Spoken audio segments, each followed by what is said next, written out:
Hey guys, Chad Hoover, Kayak Bassin TV.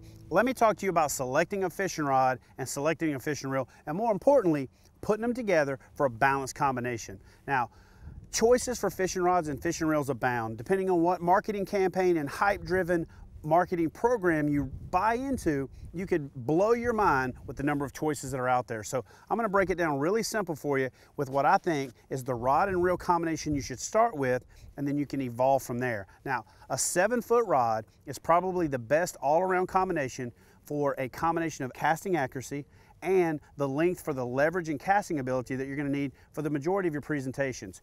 Couple that with a middle of the road gear ratio reel. And by gear ratio, what I mean is your line take up to torque ratio or your speed. So basically a 7-to-1 is going to be really fast, a 5-to-1 is going to be really slow, and a 6-to-1 is going to be right in the middle, or that sweet spot, if you're only going to have a couple of reels in your arsenal. So a 7-foot rod with a fast action tip, a powerful butt section, so a heavy action.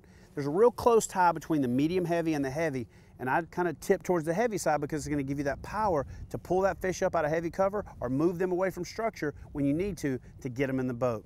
7-foot heavy action coupled with the middle of the road, a 6-to-1 gear ratio, is going to be a great starting point for an all-around combination. Now from there, I definitely suggest that you get into more technique-specific rods. Listen, your wife is not going to go running in high heels. So when she gives you a hard time about buying 7 rods, you know, tell her, listen, you're not going to wear the same shoes for everything. Don't expect me to use the same rod for every presentation out there.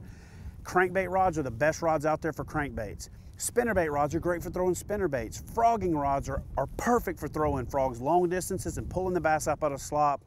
And a 7-foot medium heavy makes a great jigging rod. A 7-foot heavy makes a great jigging rod. They both make great creature bait rods, but you can get as specific as you want or stay as general as you want. I just think this is a good starting point. So ask questions on forums, inquire with your buddies who are really accomplished anglers.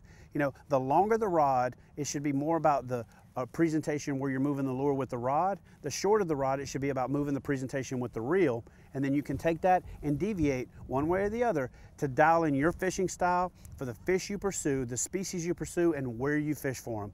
A 7-foot heavy action with a 6-to-1 gear ratio is a great starting point for putting together the ultimate kayak fishing arsenal.